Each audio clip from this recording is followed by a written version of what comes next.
हरे कृष्णा। ओम अज्ञानतिमिरान्धस्य ज्ञानाञ्जनशलाकया चक्षुरुन्मीलितं येन तस्मै श्रीगुरुवे नमः। हरे कृष्णा।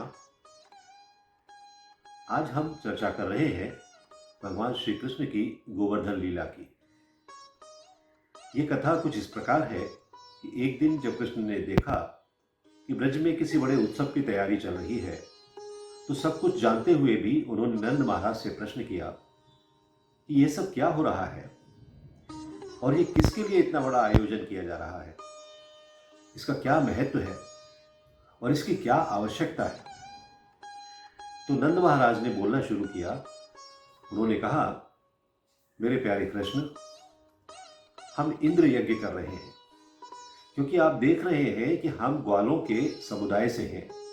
हम अनाज उगाते हैं, हम गायों की देखभाल करते हैं, हम पूरी तरह से बारिश पर निर्भर हैं। अगर बारिश नहीं हुई तो हमें अपने जीवन में कोई सफलता नहीं मिलेगी। और इंद्र देवता हैं जो प्रसन्न होने पर पृथ्वी पर जल वर्षा करते हैं। तो ये यज्ञ इंद्र को प्रसन्न करने के लिए है ताकि वो भरपूर बारिश प्रदान करें और फिर हम समृद्धि में एक अच्छा जीवन जिएंगे और हमारी लाखों गायें खुश होंगी। जब कृष्ण ने यह सुना तो वे नंद महाराज की तरफ देख रहे थे कि क्या यही कारण है इंद्र की पूजा करने का। मुझे लगता है, जहां तक मैं जानता हूं, इंद्र का वास्तव में इससे कोई लेना देना नहीं है, क्योंकि कर्म के नियमों के अनुसार यदि आप अच्छा कार्य करते हैं तो आपको अच्छे परिणाम मिलेंगे और यदि आप बुरा कार्य करते हैं तो आपको बुरे परिणाम मिलेंगे। और इंद्र केवल आपके कर्म के प्रदाता हैं। इसलिए अगर आप अच्छा काम कर रहे हैं तो इंद्र को बारिश देनी ही होगी, और यदि आप पापी हैं तो इंद्र को इसे अपने नियंत्रण में रखना होगा। ये कुछ ऐसा ही है जैसे आपके पास टेलीफोन है, आपके पास बिजली है, आपके पास पानी है। यदि आप अपने बिल का भुगतान करते हैं तो आपको पानी मिलता है, आपको बिजली मिलती है। यदि आप अपने बिल का भुगतान नहीं करते हैं तो ये बंद हो जाता है। आपको पानी के मंत्री या बिजली के प्रभारी मंत्री की चापलूसी नहीं करनी है। ये साधारण सी बात है कि यदि आप भुगतान करते हैं तो वे आपको ये सुविधाएं प्रदान करते हैं। तो कृष्ण ये समझा रहे थे कि अगर आप सिर्फ अच्छे काम करते हैं तो आपको इंद्र को संतुष्ट करने की कोई आवश्यकता नहीं है। इसमें समय बर्बाद करने की आवश्यकता बिल्कुल भी नहीं है। आप धर्मपरायण हैं तो उसे बारिश देनी ही होगी। कृष्ण अपने भक्तों को ये समझाना चाहते हैं कि उनकी उपस्थिति में देवगणों की पूजा करना उनके लिए एक अपराध है। यहाँ वो व्यक्तिगत रूप से वृंदावन में सभी देवताओं के सर्वोच्च देवता परमेश्वर के रूप में रह रहे थे, और वे लोग बारिश के लिए इंद्र की पूजा कर रहे हैं। कितना हास्यास्पद है। कृष्ण भगवत गीता में बताते हैं कि देवताओं के पास जो भी है वो सब उन्हीं से प्राप्त हो रहा है, और यदि आप मेरी पूजा करते हैं तो आप किसी और के लिए पूजा करने के लिए बाध्य नहीं है। जब आप पेड़ की जड़ को पानी देते हैं तो पेड़ का हर हिस्सा अपने आप पोषित हो जाता है। जब आप कृष्ण को समर्पण करते हैं, जब आप कृष्ण को प्रसन्न करते हैं, जब आप कृष्ण की सेवा करते हैं तो संपूर्ण ब्रह्मांड और ब्रह्मांड के भीतर सभी जीवित प्राणी पूरी तरह से पोषित हो जाते हैं। आपका कोई और दायित्व नहीं है। तो कृष्ण ये दिखाना चाहते थे कि यदि आप मेरे भक्त नहीं हैं तो ये आपका कर्तव्य है कि आप देवी देवताओं की पूजा करें और उनसे अपनी सुख सुविधाओं के साधनों की मांग करें। लेकिन यदि आप मेरी भक्ति करते हैं तो आपकी हर सुविधा का बिना मांगे मैं ख्याल रखता हूं। जैसा कि उन्होंने श्रीमद् भगवद गीता के अध्याय 18 के श्लोक संख्या 66 में कहा है, सर्वधर्मान परित्यज्य मामेकं शरणं व्रज अहम त्वां सर्व पापेभ्यो मोक्षयिष्यामि मा शुचः। अर्थात सभी प्रकार के धर्मों का परित्याग करो और मेरी शरण में आओ। मैं समस्त पापों से तुम्हारा उद्धार कर दूंगा, डरो मत। क्योंकि कृष्ण ये जानते थे कि इंद्र को बहुत गर्व है। आप देखें, जब कृष्ण पृथ्वी पर प्रकट हुए थे तो हर कोई ये नहीं समझ पाया था कि वो भगवान है। इसीलिए कृष्ण ने श्रीमद् भगवत गीता के अध्याय 4 श्लोक संख्या 11 में ये स्पष्ट रूप से कहा है ये यथा मां प्रपद्यन्ते तांस्तथैव भजाम्यहम् मम वर्तमान अनुवर्तन्ते मनुष्या पार्थ सर्वशः। अर्थात जिस भाव से सारे लोग मेरी शरण ग्रहण करते हैं उसी के अनुरूप मैं उन्हें फल देता हूं। हे पार्थ, प्रत्येक व्यक्ति सभी प्रकार से मेरे पथ का अनुगमन करता है। तो कृष्ण ये जानते थे कि इंद्र को बहुत अभिमान है कि इंद्र, हालांकि वो उनके बहुत बड़े भक्त थे, वे दुनिया में अपनी उच्च स्थिति, हाई पोजीशन के कारण ऐसे नशे में चूर थे। इंद्र उनके भक्त थे, कृष्ण बहुत दयालु थे। इसलिए कृष्ण एक साथ ब्रजवासियों को सुख देना चाहते थे और अपने भक्तों के बीच में ये स्थापित भी करना चाहते थे कि मुझे किसी की पूजा करने की कोई आवश्यकता नहीं है। और वो इंद्र के घमंड को रोकना चाहते थे, उनके घमंड पर नियंत्रण करना चाहते थे। तो वो इस इंद्र की पूजा रोकने के लिए नंद महाराज को समझाने के लिए इस तरह से बोलने लगे। उन्होंने कहा, नंद महाराज, काम ही पूजा है, आप बस अपना काम करिए, जिसका आपको परिणाम मिल जाएगा। ईश्वर है या नहीं है ये वास्तव में मायने नहीं रखता है, क्योंकि ईश्वर आपके कर्म के अधीन है। आपको क्या लगता है कि नास्तिक अपने सभी तर्क कहां से प्राप्त करते हैं? आपको लगता है कि उनके पास स्वयं सोचने के लिए इतना मस्तिष्क है? वे इसे कृष्ण से ही प्राप्त करते हैं। यदि आप ईश्वर के सामने समर्पण नहीं करना चाहते हैं, यदि आप ईश्वर में विश्वास नहीं करना चाहते हैं, यदि आप अपने स्वयं के ईश्वर बनना चाहते हैं, तो कृष्ण आपके दिल के भीतर है। श्रीमद् भगवत गीता के अध्याय 15 के श्लोक संख्या 15 में उन्होंने स्वयं कहा है, सर्वस्य चाहं हृदि सन्निविष्टो मत्तः स्मृति ज्ञानम पोहनम चा वेदैश्च सर्वैरहमेव वेद्यो वेदांत कृद्वेद विदेव चाहम। अर्थात मैं प्रत्येक जीव के हृदय में आसीन हूं और मुझसे ही स्मृति, ज्ञान तथा विस्मृति होती है। मैं ही वेदों के द्वारा जानने योग्य हूं। निसंदेह मैं वेदांत का संकलन करता तथा समस्त वेदों का जानने वाला हूं। सिर्फ यह साबित करने के लिए कि कृष्ण नास्तिकता सिखा रहे थे कि अगर आप सिर्फ अपनी प्राकृतिक प्रवृत्ति के अनुसार काम करते हैं, एक ब्राह्मण, एक क्षत्रिय, वैश्य या शूद्र के रूप में, तो आपके जीवन की सभी जरूरतें पूरी होंगी।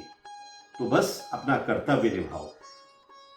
कृष्ण अपने तर्क देते हुए आगे कहते हैं कि आखिरकार आप अपने सभी आवश्यक सामान कहां से प्राप्त कर रहे हैं?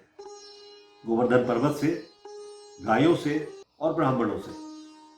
गोवर्धन पर्वत घास की आपूर्ति कर रहा है, गाय घास खाती है, दूध देती है, मक्खन मिलता है और ब्राह्मणों के आशीर्वाद से वे हमें वैदिक ज्ञान देते हैं। इसलिए आपको इनकी पूजा करनी चाहिए, ब्राह्मणों की, गायों की पूजा, और पूजा करनी चाहिए किसकी? गिरिराज गोवर्धन की। इसलिए क्योंकि नंद महाराज और सभी बुजुर्ग ग्वाले कृष्ण से इतना प्यार करते थे कि कृष्ण जो भी कहें वो उन्हें करना पड़ता था। वे सिर्फ कृष्ण को प्रसन्न करना चाहते थे और इसलिए उन्होंने कहा, हाँ कृष्ण, हमें सिखाओ कि ये कैसे करना है।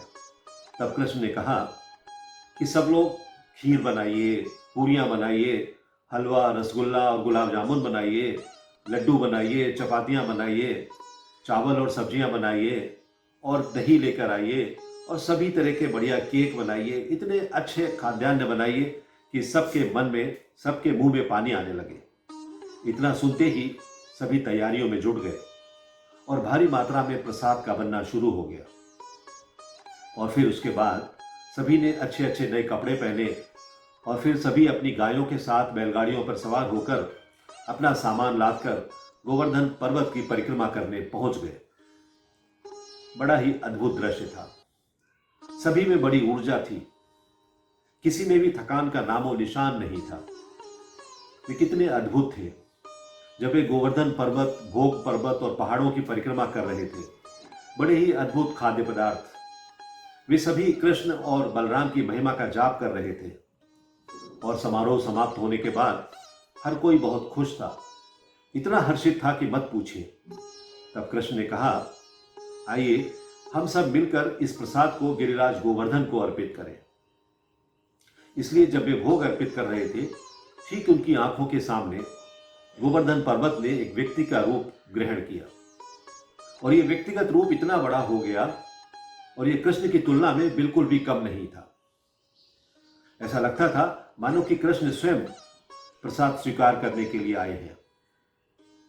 फिर गिरिराज ने बोलना शुरू किया, मैं गोवर्धन हूं, मैं सर्वोच्च हूं, मैं आपके सभी प्रसाद स्वीकार करने आया हूं। और फिर ठीक उनकी आंखों के सामने गोवर्धन पर्वत ने बहुत खुशी के साथ प्रसाद ग्रहण किया। और यह देखते हुए कि जब कृष्ण गोवर्धन पर्वत के रूप में अवतरित हुए थे, ठीक उसी समय वे 7 वर्ष के छोटे ग्वाल वाले के रूप में ब्रजवासियों के बीच में भी खड़े थे। इस महान अवतार के महत्व को हम सबको बताने के लिए कृष्ण ने खुद गिरिराज को दंडवत किया और फिर सभी ब्रजवासियों ने भी ऐसा ही किया। फिर गिरिराज ने सभी के भोग को ग्रहण किया और हर एक की आंखों के सामने फिर से उसे वापस दे दिया। तब कृष्ण ने समझाया, अब हमें इसे ब्राह्मणों को वितरित करना चाहिए और फिर इसे अन्य सभी वर्गों के पुरुषों और स्त्रियों में वितरित करना चाहिए। हमें विशेष रूप से उन लोगों को खिलाना चाहिए जो बहुत गरीब हैं। हमें इसे कुत्तों, बिल्लियों, गायों सभी को खिलाना चाहिए। सभी को श्री गिरिराज के अद्भुत महाप्रसाद का आनंद लेने दीजिए। और इस अद्भुत अद्भुत दावत के बाद हर कोई बहुत खुश था और फिर सभी ब्रजवासी नाचते गाते हुए वापस अपने घरों में लौट आए। इस घटना से सभी बहुत खुश थे, लेकिन एक व्यक्ति के अलावा बाकी सबकी खुशी दिख रही थी और वो एक व्यक्ति था इंद्र, जो ये पूछ रहा था, मेरी पूजा कहां है? उन्हें बताया गया कि कृष्ण ने आपकी पूजा ले ली है और ये सब गोवर्धन पर्वत को अर्पित कर दी है। इंद्र ने आश्चर्य से कहा, क्या गोवर्धन पर्वत को? अरे ये सब तो मेरे लिए था। पिछली कई पीढ़ियों से नंद महाराज और उनके पूर्वज मेरी पूजा करते आए हैं। मैं ही उनके यहां वर्षा को देने वाला हूं। ये ब्रजवासी मेरे सर्वोच्च अधिकार को स्वीकार करने की बजाय इस गौपालक बालक के अधिकार को स्वीकार कर रहे हैं। यह अज्ञानी है, मूर्ख, छोटा, बातूनी, डरपोक लड़का है। उन सबको दंडित किया जाएगा। इंद्र के क्रोध का ठिकाना नहीं था। उन्होंने संवर्तक बादलों को बुलाया। वे साधारण बादल नहीं थे, वे बादल हैं जो ब्रह्मा के दिन के प्रलय के पश्चात पूरी पृथ्वी को बाढ़ से डुबोने की क्षमता रखते हैं। इसके लिए मूसलाधार वर्षा करते हैं। और ये संवर्तक बादल जब वे आए तो वे बहुत भयभीत थे। वे नहीं जानते थे कि ये कृष्ण कौन है, लेकिन इंद्र के आदेश पर जिन्होंने उनसे कहा कि तुम वृंदावन में जाओ और जल की मूसलाधार वर्षा करो और तुम सभी गायों, सभी पुरुषों, सभी स्त्रियों को नष्ट कर दो, क्योंकि उन्होंने मुझे नाराज किया है। उन्होंने अपनी प्रतिज्ञा के विपरीत मेरी उपेक्षा की है और मैं अपने ऐरावत हाथी पर अपने वज्रों के साथ आपके पीछे रहूंगा। इसलिए ब्रज क्षेत्र में एक बार आसमान में काले काले गहरे बादल बनने शुरू हो गए थे और वहां बहुत तेज गरज और बिजली के साथ मूसलाधार बारिश होने लगी। बारिश बूंदों में नहीं गिर रही थी, उनका आकार बहुत विशाल था। ये ब्रजधाम की भूमि पर गिरता हुआ पूरा सागर जैसा था। हवाएं बहुत तेज बह रही थी और गायों और गोपियों को वे बहुत अधिक कष्ट दे रहे थे। सब कुछ नष्ट हो रहा था। ब्रजवासी भीग रहे थे, वे ठंड से ठिठुर रहे थे। हर तरफ विध्वंस ही विध्वंस नजर आ रहा था। तब ब्रजवासियों ने गोविंद की ओर रुख किया। आखिरकार वे सोच रहे थे कि वो सिर्फ एक छोटा बच्चा है, लेकिन जब चीजें बहुत ही कठिन हो गईं, मुसीबतों का पहाड़ बहुत बड़ा हो गया, तो उन्हें याद आया कि गर्ग मुनि ने अतीत में क्या कहा था। उन्होंने कहा था कि संकट के समय गोविंद ही आपकी रक्षा करेंगे।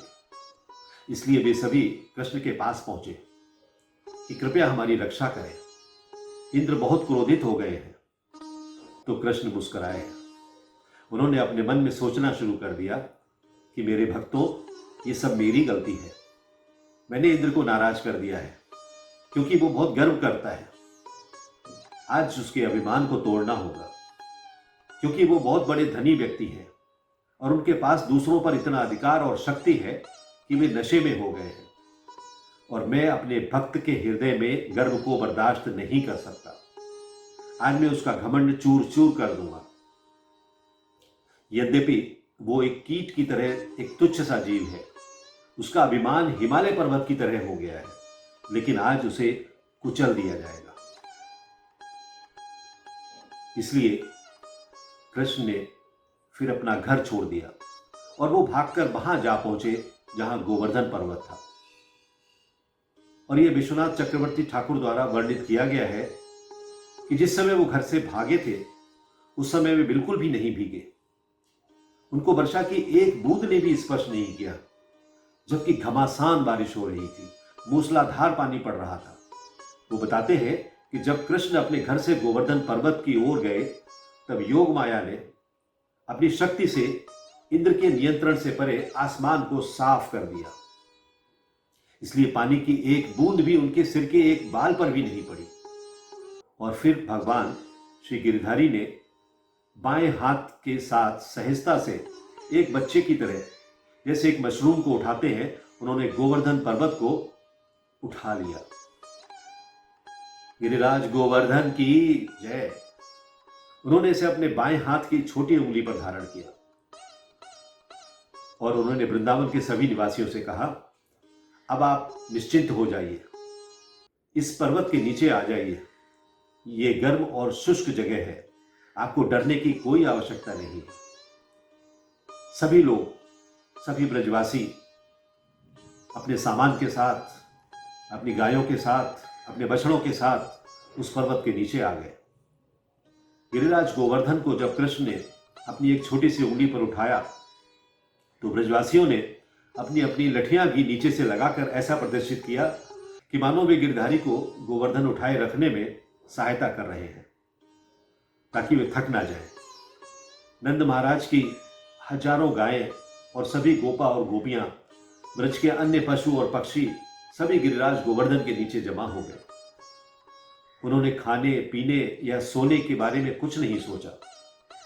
और जब कृष्ण ने उस महान स्नेह को देखा जिसमें सभी ग्वाला और ग्वालिने उनकी ओर देख रहे थे, तो वे ब्रजवासियों से इतने प्रसन्न हुए कि उन्होंने खाने सोने या पीने के बारे में लगातार 7 दिनों तक कोई विचार ही नहीं किया।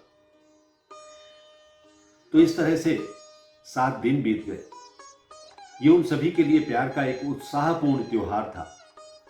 और जब इंद्र ने देखा कि उनकी सारी शक्ति से किसी भी ब्रजवासी पर पानी की एक बूंद भी नहीं डाल सकते हैं, तो उन्होंने महसूस किया कि कृष्ण स्वयं भगवान है और यह भी जाना कि उन्होंने कितनी भयंकर गलती कर दी है। और फिर उन्होंने संवर्तक बादलों से कहा कि तुम सब रुक जाओ, और बारिश बंद हो गई। सूर्य निकल आया और उस समय भगवान श्री कृष्ण ने इंद्र के हृदय की बात को समझकर, परमात्मा के रूप में उनकी बात को जानते हुए ब्रजवासियों से कहा कि अब ये सब सुरक्षित है, अब आप अपने घर जा सकते हैं, अब बारिश नहीं होगी। तो फिर वे सब पर्वत के नीचे से निकले और सभी अपने अपने घर चले गए। सभी ब्रजवासी बहुत खुश थे। यहां हम आश्चर्यचकित हो सकते हैं कि यह केवल व्यवहारिक दृष्टिकोण से कैसे संभव है। भौतिकी यानी कि फिजिक्स और गुरुत्वाकर्षण के अनुसार अगर सारा पानी छाता रूपी गोवर्धन के नीचे जा रहा था और वे सभी जमीन पर खड़े थे, तो नीचे से पानी क्यों नहीं गया। शास्त्रों में यह वर्णित है कि कृष्ण की अकल्पनीय आंतरिक शक्ति द्वारा जैसे ही पानी ने जमीन को छुआ, वो तुरंत वाष्पित हो गया। तो इस तरह जब वे वहां से चले गए तो पानी नहीं था, जमीन सूखी हुई थी और वे कितने खुश थे। तब कृष्ण ने गोवर्धन पर्वत को वापस अपने उचित स्थान पर रख दिया। लेकिन इस दिन हर कोई कृष्ण की महिमा का बखान कर रहा था, इसलिए वे भगवान श्री कृष्ण की महिमा का जाप करते हुए आनंद का उत्सव मना रहे थे। राजा इंद्र ने भगवान से क्षमा मांगने का विचार किया, लेकिन वो इतना भयभीत थे कि कृष्ण के समक्ष जाने की उनमें हिम्मत नहीं थी। कृष्ण के कोप से बचने के लिए इंद्र ने सुरभि गाय का आश्रय लिया और उसके साथ वो कृष्ण के समक्ष उपस्थित हुए। कृष्ण को गाय बहुत पसंद है और सुरभि गाय तो कृष्ण की सबसे प्रिय गाय है। इंद्र ने सोचा कि सुरभि को देखकर कृष्ण का कोप शांत हो जाएगा। श्री कृष्ण के सामने पहुंचकर राजा इंद्र ने अपना स्वर्ण मुकुट श्री गोपाल के चरण कमलों पर रख दिया और कृष्ण को निवेदन किया कि आप इतने दयालु हैं, आप हमेशा अपने भक्तों की रक्षा करते हैं, आप अपने भक्तों की उपेक्षा कभी नहीं करते।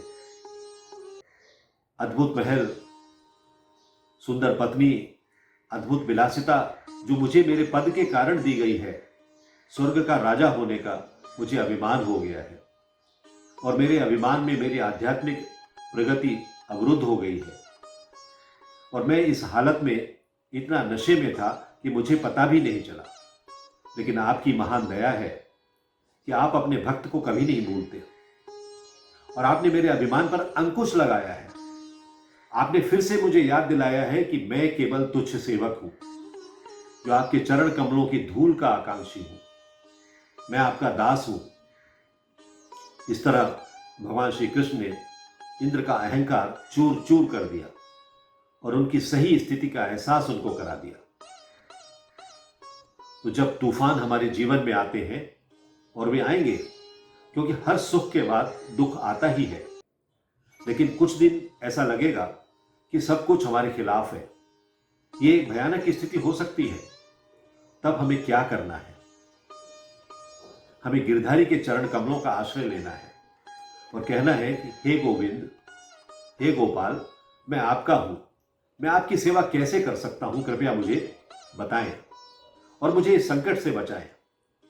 वो हमें इस दुनिया के सभी दुखों और कष्टों से बचाने के लिए अपनी दया रूपी गोवर्धन पर्वत को उठा लेंगे और हमारी हर संकट से रक्षा करेंगे।